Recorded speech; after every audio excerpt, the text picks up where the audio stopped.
What's my SatAttack squad? It's your boy SatAttack. When y'all see the title, man, we're checking out the horrific couple who lured and murdered Jaren Lockhart, man.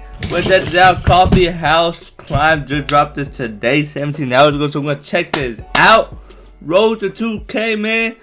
I've been on a lot of these channels recently. With Mr. Ballin, Coffee Crime House, The Villain.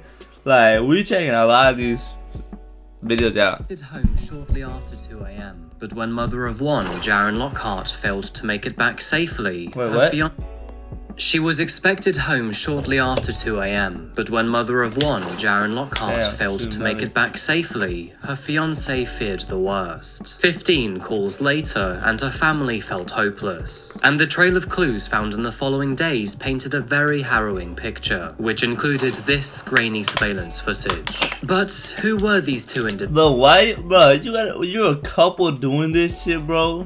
That is crazy. How the hell did y'all meet in the first place? Like something, but you gotta be crazy to do this shit, but to have another person with you doing it with you is a whole another level of crazy, you know what I'm saying? Like, why did Jaren leave work with them? Horrible people that met, like, how that's were they crazy. Involved? Good morning, good afternoon, or good evening, folks. My name is Adrian, and welcome back to Coffee House Crime. I'm gonna call you Coffee. Today we're looking at the case of Jaren Lockhart. Now, one of the most angering things about this story is the sheer pointlessness behind all of it, and how underprepared and disorganized. That goes to a lot of crimes, bro. A lot of this shit is just freaking pointless, bro. People just don't got shit going on in their lives. Just taking other people's lives and shit like that. Then again, I'm flying tomorrow and I've not even thought about packing yet, so maybe I'm not one to talk. Anyway, did you know that I post true crime and strange cases here weekly? So if that does sound like your kind of thing, please consider subscribing to the channel. It really does help me out. And so, with that said, he's gonna be a regular on my channel. Mr. Ballin gonna be a regular on my channel. Pull up a seat and get ready for the deep dive. Other crime house. This is the case of Jaren Lockhart.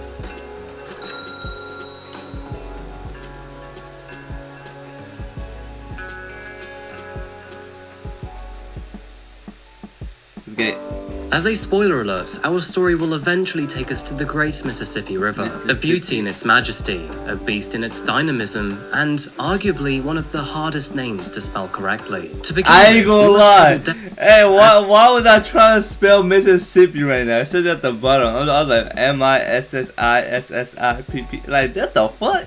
Arguably one of the hardest names to spell correctly. To begin with, we must travel downstream to the southern state of Louisiana. And if you can look past the stereotypical androgynous facade of swamps, alligators, and banjos, you'll be pleasantly surprised to find a rich and blended world beneath. Classed as humid subtropical, the Pelican State offers beautiful coastlines and biodiverse marshlands. I haven't been outside and of when you California step inward to its inland areas, like they are dominated by low prairies and rolling hills. Stepping into the metropolitan world, Louisiana is comprised of a blend of Canadian, French, African-American, and Spanish communities. Furthermore, if you travel towards the mouth of the Great River, you'll end up in a vibrant city that boasts all of these incredible cultures. And of course, I'm talking about New Orleans. Often referred to as the most unique city in the United States, you are spoiled for choice with the many sights, sounds, and experiences that this eclectic city has to offer. To begin with, did you know that New Orleans is believed to be one of the most haunted cities in America? That's because various wars, slavery, torture, and of course murders have taken place here. To add to this, it has one of the largest collections of overground tombs in the country, and voodoo is permanently etched into its history.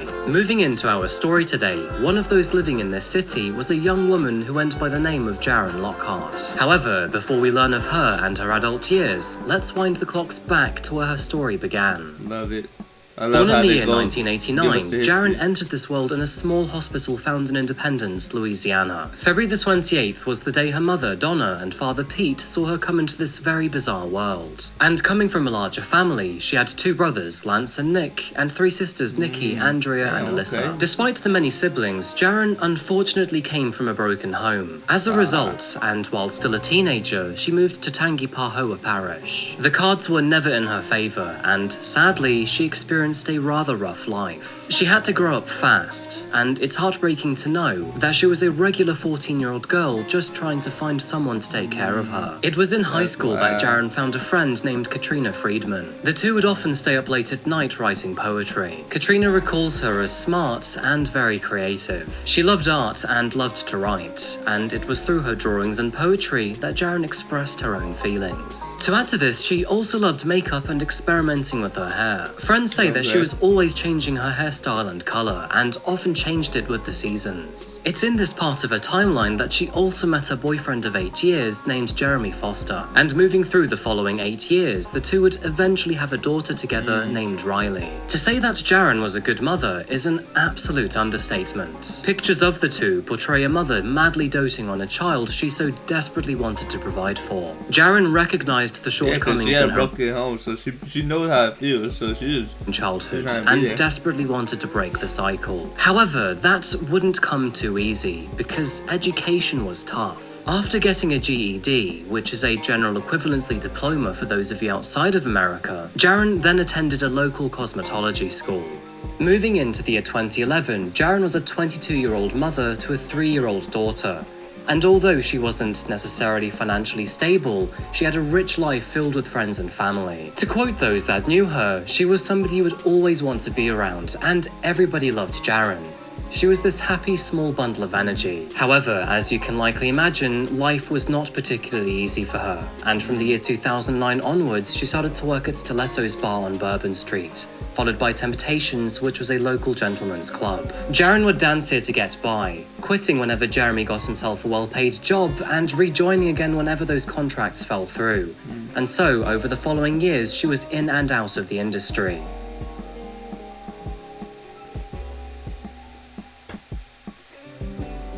By the summer of 2012, Jaren and Jeremy were once again down on their luck. They were living in a $50 per night motel near Tulane Avenue, while their daughter remained safe in the hands of her grandmother. Stating the potentially obvious here, but the dancing industry comes with a whole repertoire of inherent risks, especially when dancers agree to work at private parties to supplement their income. Now, Jaren never agreed to take on any of these undue dangers. She never accepted private events, never left with strangers, and never exchanged sex for cash. Money had always been an underlying issue, but her priorities remained at home with Jeremy and Riley. All of us come from different backgrounds, and we're dealt different cards in very different orders.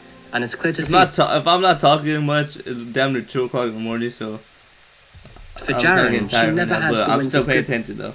I'm gonna talk mostly when it gets to the fucking bad stuff. Right now, we're just understanding her sales. She was a young woman, often down on her luck, and just like many of us, this sometimes forces us to make bad or miscalculated decisions. Sometimes simply because it's the overwhelmingly easy option. Now, these decisions don't necessarily define who we are. Just because I decided to wear blue today doesn't mean that blue's my favorite color, that I'll only wear blue, or that it defines me. It's just a fleeting decision. However, that is not to say that these momentary decisions don't come with their own individual, random, and unpredictable consequences. And tragically, in June 2012, Jaren Lockhart would fall into a very terrible outcome. It was a Wednesday and another warm evening in New Orleans. Following a rather lackluster shift, Jaren was disappointed with her earnings. And with barely any tips coming through that evening, she hadn't made much extra cash. That was when 2 familiar faces walked in towards the very end of her shift. The man named Terry Speaks and his partner Margaret Sanchez had known her. Are these the people? Don't tell me. So they're regular people, she knows them? Shift. The man named Terry Speaks and his partner Margaret Sanchez had known her for a while and therefore were likely trusted. The two had a proposition for Jaren. Nothing too adventurous though. They were hosting a private party that night and wanted some entertainment. Damn, she don't even do private parties and shit like that, but she trusted you, bro. She trusted y'all. Alright, fuck it. And so they asked Jaren if she wanted to earn some extra money. Jump in, dance for an hour, and then leave. It seemed as if Jaren had at least entertained the idea, because at 2 a.m. that morning, security cameras captured her leaving Temptations Gentlemen's Club with Terry and Margaret by her side. However, to add whiplash to this story, these surveillance images would be the last time Jaren was ever recorded alive, because after this moment, none of her friends or family would ever hear from her again. Into the darkness of night she walked, never to come out of it alive. Wait, my bad, what? Darkness of night she walked, never her family would ever hear from her again. Into the darkness of night she walked, never to come out of it alive. When Jaren failed to return home that evening, Jeremy immediately knew something was wrong. For her to just disappear like this was extremely out of character. Over the next few hours, both Jeremy and his father tried to call a total of 15 times. However, every phone call went straight through to voicemail. Without being able to establish any form of contact, and after several agonizing hours, Jeremy finally decided to notify the police. An official missing persons report was filed, and after Jaren's family and friends learned of her absence, both anxiety and concern erupted in the social circle. Yeah, at that point, and as her disappearance you get crazy thoughts, bro. I've been there, bro, like, you think about the worst. Hours into days, other events were simultaneously happening over on the Gulf Coast. At around 5:30 p.m. on June the 7th, beachwalkers came across a gruesome discovery. The dismembered torso of a woman had been washed ashore by the tide. Though the torso was noted to have 3 bro? Like, piercings, you know the person, she trusted you. Like, what was the point of this? Like, what the bro? Appeared to belong to a young woman. Interesting side note for those who remember my video on this case, but the body was initially suspected to belong to Michaela Shunnock, who had been missing for 1 week when the torso was found. Though, days later, this was swiftly ruled out by investigating officers. Jaren. 2 days later, on June the 9th, another awful discovery was made. Reports of a severed leg on the beach of Pass Christian came in. Once reports of this were confirmed, the news spurred officers to search further afield. And as a result of this investigation, more body parts were found between Bay St. Louis and Long Beach. This included a head, 2 arms, and the other leg. With so many body parts washed ashore, police officers now had the gruesome job of piecing the victim back together. By now, Jaren's disappearance was connected to the case, and sadly, it was likely that the mutilated body belonged to her. Saying that, it would take investigators. But not only did y'all, like, bro, y'all cut out pieces of her butt, like, bro. Bruh. Please don't tell me it was like while she was alive, because that'd be fucking crazy. The while to identify her. It also looked like a lot of effort had been put into removing identifiable features such as tattoos. So they probably killed her and then did after, okay. But however, still, due to like, the piercings located on the why? body, it was strongly believed to belong to her. And after finding her clothes nearby in Long Beach, all hope was lost. The clothing she'd been wearing in that surveillance video matched those that were found. With this shocking news, Jaren's community began to mourn their loss. Needless to say, Jeremy was in despair at the discovery. Jaren's death marked the end of his old way of living, as it marked the end of Riley's life with a mother. That's fucked up, bro. Y'all Autopsy took a mother reports away from my concluded daughter. that the wound to her chest, likely from a knife, was the cause. So whack. Autopsy reports concluded that the wound to her chest, likely from a knife, was the cause of her death. The reports also confirmed that opiates were found in her system. To add to this, there was no DNA evidence found that could link her to her killers. However, it was at this point in the investigation that officers found something abnormal while reviewing all surveillance footage in the local area. The security camera at Temptations revealed that Jaren had, in fact, left the club with a couple. Additional surveillance footage confirmed that the pair had been sleuthing Bourbon Street clubs all night prior, randomly asking different dancers to go home with them. After learning of these concerning details, NOPD released this surveillance footage to the public, requesting for any information which may help identify these individuals. Right on. As it turns out, 2 other dancers were propositioned before Jaren. This included Lacey Dillman, who was offered $700 to perform at a bachelor party. Apparently, the pair had a very strange demeanor, and after being creeped out by them, she declined their offer. That's all she had to sniff out. Come on, Jim, but she trusted him though. She knew him from the This is where Jaren's luck ran out. As we know, it was a very poor night for tips, and after worrying about not being able to make the rent, she jumped at the opportunity. After identifying these two as Terry Speaks and Margaret Sanchez, the authorities obtained a search warrant for their property. And after going inside, that's where all the evidence started to piece together. As the authorities questioned local neighbors, fresh information came to light.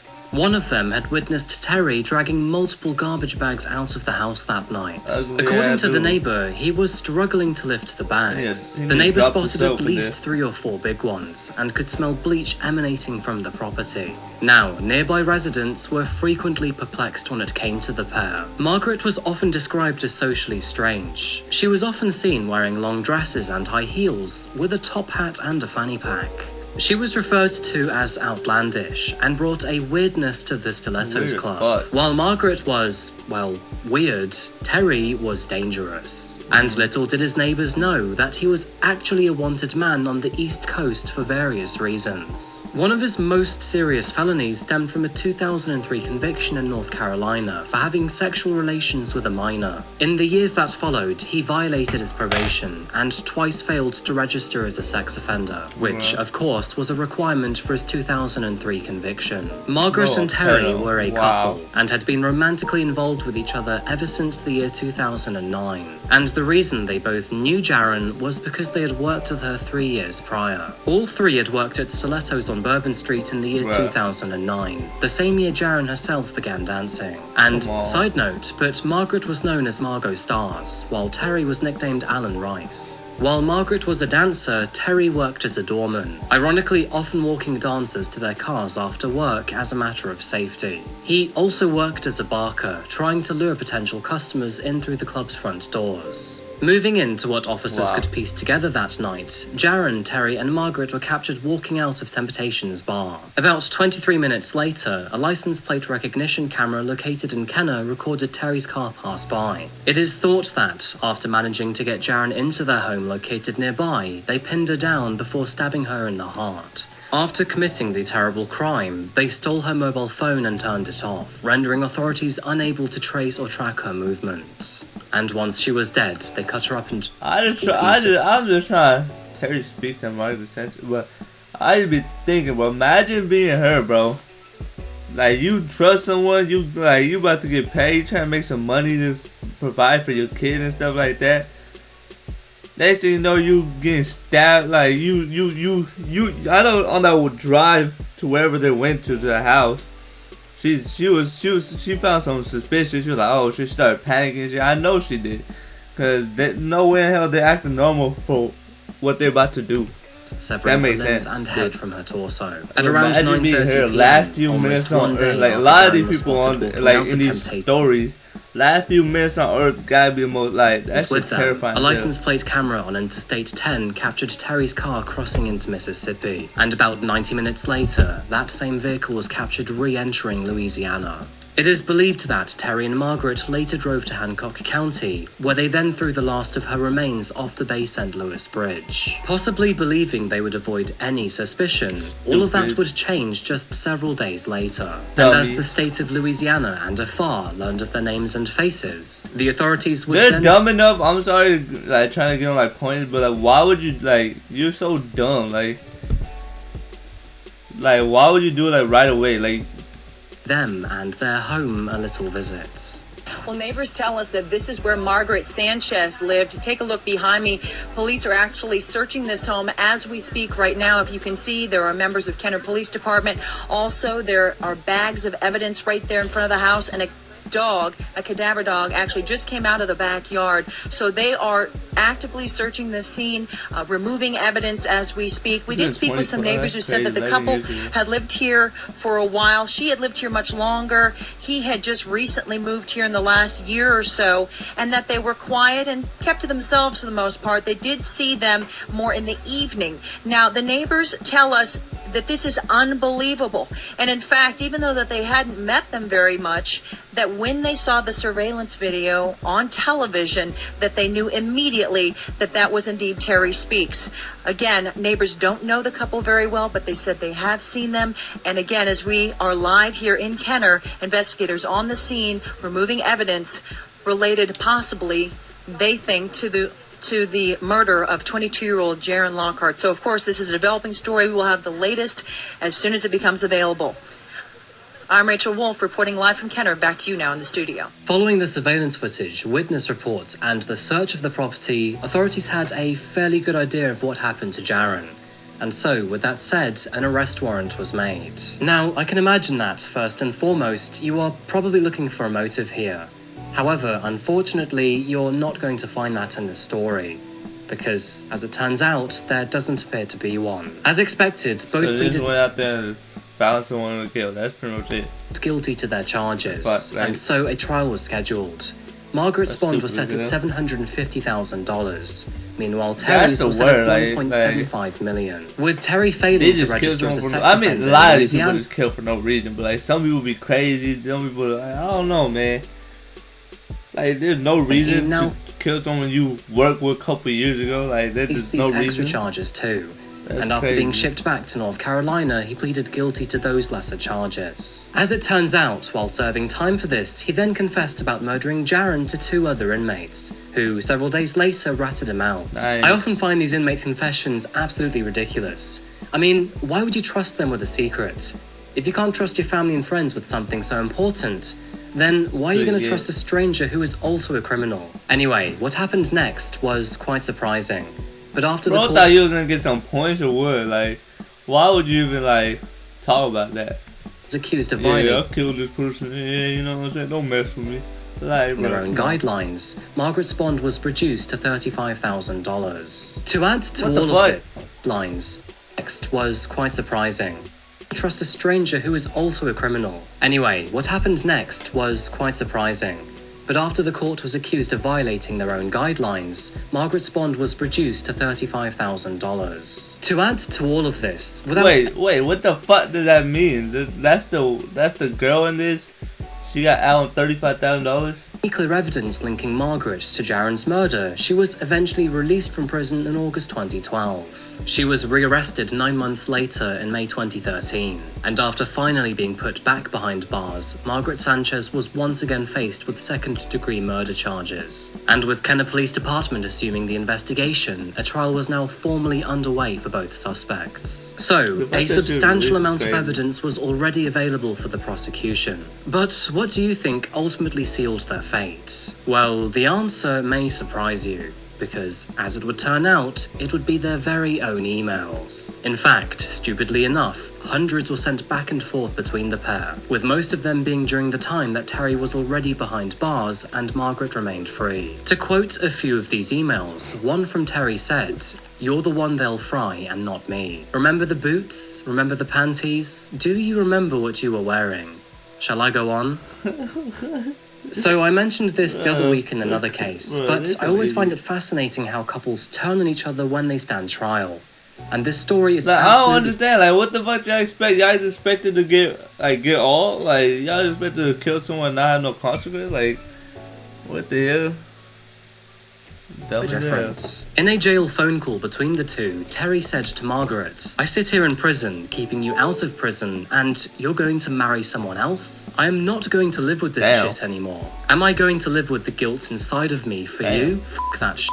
In other emails, both Terry and Margaret accuse each other of being deceptive, and question if they should even be talking to each other. No shit, it seemed as if his time behind bars was playing with Terry's patience, as over time, his emails became increasingly aggressive. In one email he said, "See, Margot Stars, I'm just as crazy as you. I am the only reason you're still out there free. Where's the gratitude for me?" It was ultimately concluded that the two star-crossed lovers would have their own separate trials. Now, this was likely intentional, to allow both of them to become courtroom adversaries to each other. Of course, with one blaming the other over Jaren's death. The jury also saw photographs of Terry and Margaret taken on a beach where the parts of Jaren's body were found. The photographs had been taken a month before before she was killed and were deleted less than 2 days after. Interestingly, investigators could not find Jaren's DNA in the house. Neither was her DNA found in the pile of burned items outside. There could be several reasons for this. Natural factors such as moisture, heat, and sunlight could have prevented analysts from picking up any usable DNA samples. So, without any strong DNA evidence, it looks like their own bickering was what tipped the scales of justice. Because on June the 19th, 2015, Terry Damn, that's dumb as fuck. was found guilty of murder in the second degree of Jaren Lockhart and was sentenced to life in prison without parole. By the way, he initially tried to represent himself in the trial, but after only 1 day, he handed his case back to his defense attorneys.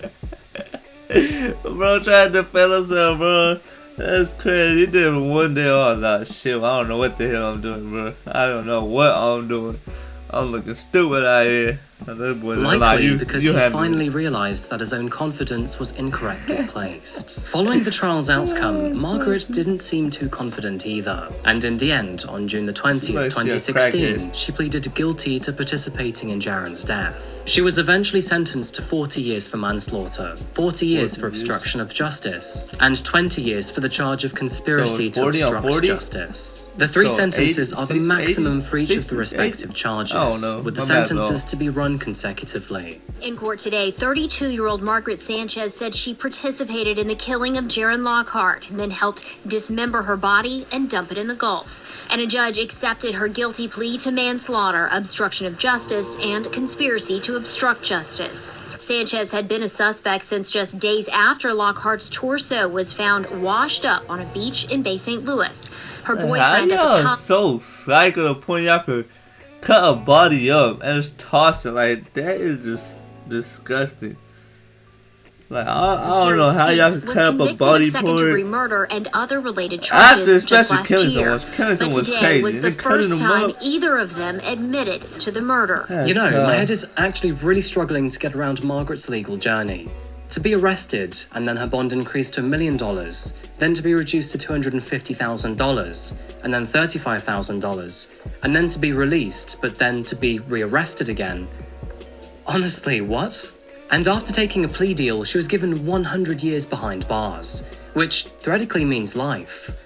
So why even bother to begin with? Anyway, with both suspects being given such sentences, neither will ever see the light of day again. Love it. Or at least not as a free person. I guess one other side note, but Jaren's family and friends were rather upset with how the media portrayed her as a person. Jaren was not a stripper, and to add to this, she was much more than just a dancer too. Put simply, words cannot express the pain her family and friends have endured since her murder. Riley still cries over the loss of her mother, and their family is forever broken. Jaren's death will have a huge impact on them for the rest of their lives. And it's infuriating that, even to this day, no known motive exists. Jaren was stuck between a rock and a hard place for most of her life. It sounds cliche, but easy never came easy. Yet despite always swimming upstream, she did the very best she could to always make the most of her situation. She was caring, nurturing, self-aware, and above all else, a brilliant mother. To quote one of Jaren's last posts on Facebook, "I am working every day toward my legacy. It has error, but each mistake has been priceless to the journey. I wouldn't exchange my past experiences for the world. They are what have shaped me. Every trial, every struggle, every heartbreak, every broken dream, every crushed hope, and every loss has helped me grow mentally and spiritually. I am my own person. I am not the product of anyone else's doing. And if you think you can judge me, think again. Because I am nothing you have ever seen before. Damn, I am me." Like, she was not lying. Everything she said was And so goes the case of Jaren Lockhart. I think I'm wrapping this one up here, folks. Thank you so much for being here with me for another video today. I feel it. That was crazy. The fact that there was no motive, like most of the crimes ain't no motives. They're just fucking crazy people. But someone you worked with, that she trusted. Like, she don't even do private parties, man. She just said no one more time. That's crazy. The obsessive ex that got away with murder. I don't even want to watch that shit. What the hell? The fact that he got away with murder, bro, that shit is pissing me off. Like, at least these people get locked up and shit. But like, if you gonna kill someone and get away with it, that just, I'm not watching that. That shit pissing me off. Before even watching that shit, that pissing me off. But Road 2K, man. We out. I'm gonna check out more of these tomorrow. More videos like these. But we out.